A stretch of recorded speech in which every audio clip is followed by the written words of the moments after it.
ఇప్పుడు Mirai movie teaser ని break down చేద్దాం. టీజర్ ఈ సాధుతో స్టార్ట్ అవుతుంది. తను ఎవరో కాదు, జయరామే. తను రాబోయే ప్రమాదాన్ని ప్రెడిక్ట్ చేస్తాడు. అశోకుడి ఆశయం అంతమవబోతుందని అంటాడు. దాని మీనింగ్ ఏంటంటే అశోకుడు ఆ 9 బుక్స్ ని చెడ్డవారి చేతిలో వెళ్ళకూడదు అనుకుంటాడు. దేశం నాశనం కావద్దు అనుకుంటాడు. ఇప్పుడు ఆ 9 బుక్స్ చెడ్డవాళ్ళ చేతిలోకి వెళ్తున్నాయేమో, వాడు దేశాన్ని నాశనం చేయాలనుకుంటున్నాడేమో, అందుకనే అలా అంటాడు. అండ్ నెక్స్ట్ షాట్ లో మనకు కనిపించేది మొత్తం కళింగ యుద్ధమే. ఇది మూవీ ఓపెనింగ్ సీన్స్ అయ్యే ఛాన్స్ ఉంది.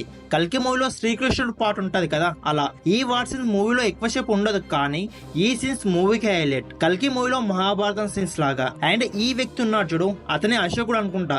తన ముందున్న శవాల కుప్పల్ని చూసి హింసా మార్గాన్ని వదిలేసి శాంతి మార్గాన్ని చూజ్ చేసుకుంటాడు అనుకుంటా. ఆ తర్వాత black sword Manchu Manoj entry. ఇక్కడ మంచు మనోజ్ చెయ్యి పైన చూస్తే జపనీస్ లో ఏదో రాసి ఉంటది. దాని మీనింగ్ ఏంటంటే వర్తి అని. దీన్ని బట్టి మంచు మనోజ్ కి చాలా సెల్ఫ్ కాన్ఫిడెన్స్ ఎక్కువ అనుకుంటా. ఆ పని చేయడానికి తనకు వర్త్ ఉందని చెప్పేసి అలా రాసుకొని తిరుగుతున్నాడు. ఈ షాట్ మనం గ్లిమ్స్ లో కూడా చూస్తాం. యాస్టీజ్ ఉంటది, కానీ డిఫరెన్స్ ఏంటంటే అక్కడ ఖాళీ కత్తి ఉంటది, ఇక్కడేమో బ్లాక్ పార్టికల్ తో ఫామ్ అవుతున్న కత్తి ఉంటది.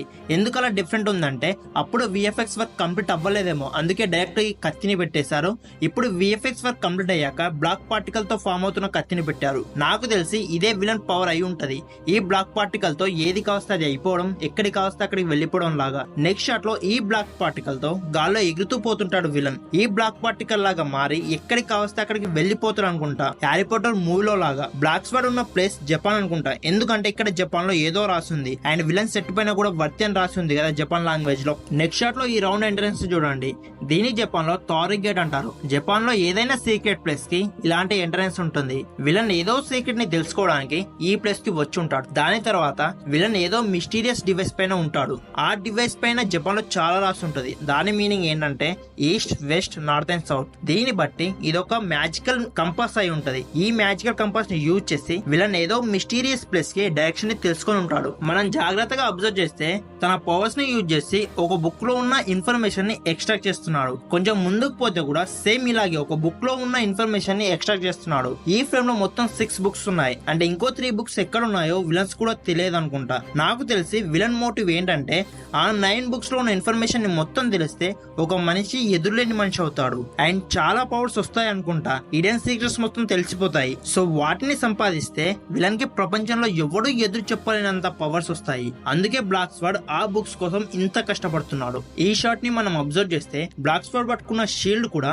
బ్లాక్ పార్టికల్ తోనే తయారై ఉంది. దీన్ని బట్టి బ్లాక్ స్వార్డ్ తన పవర్స్ తో ఏ వెపన్ అయినా సెకండ్ లో తయారు చేసుకుంటాడు అనుకుంటా.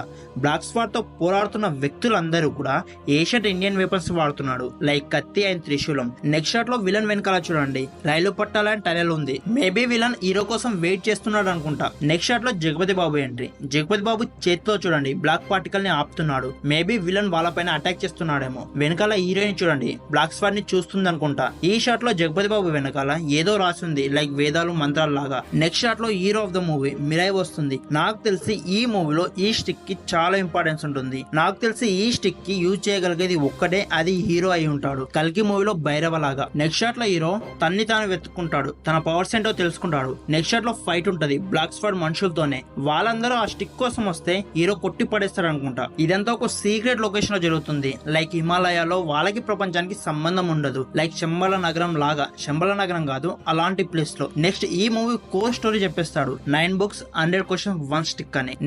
9 books, 100 questions, 1 stick.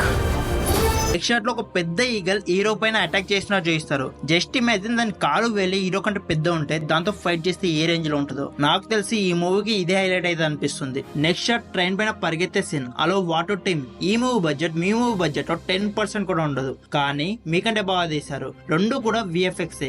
కానీ మిరాయి మూవీ ఏమో చాలా నేచురల్ గా ఉంటే, మీదేమో గ్రీన్ స్క్రీన్ లాగా ఉంది. ఈ మూవీ బడ్జెట్ ఎంటైర్ రెమ్యునరేషన్ లో సగం కూడా ఉండదు, కానీ వాటో కంటే మిరాయి మూవీ చాలా బాగుంది. నెక్స్ట్ వచ్చేసి హైలైట్ ఆఫ్ దిస్ టీజర్, శ్రీరాముడు ఎంట్రీ. సైడ్ లో కోతులు దండం పెడుతున్నాయి. నాకు తెలిసి ఇప్పుడు కాకుండా డైరెక్ట్ మూవీలోనే చూస్తే చాలా ఎగ్జైట్ అవుతుంటుంది, కానీ మూవీ పైన హైప్ ని పెంచడానికి ఇప్పుడే రివీల్ చేశారనుకుంటా శ్రీరాముడు ఈ మూవీలో ఉన్నాడు అని. ఈ సీన్ హనుమాన్ మూవీలో హనుమంతుడు వచ్చినప్పుడు ఎలాగైతే బూస్ బంప్స్ వచ్చాయో, ఈ సీన్ కూడా అలాగే పేలుతుందని నాకు అనిపిస్తుంది.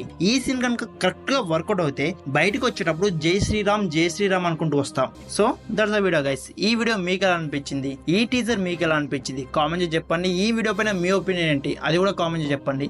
ఈ వీడియో కనుక నచ్చితే ఈ వీడియోకి ఒక లైక్ చేసి మన ఛానల్ని సబ్స్క్రైబ్ చేసుకోండి. మళ్ళీ వీడియోలో మళ్ళీ కలుద్దాం. అందరికీ టాటా బై బై సెలవు.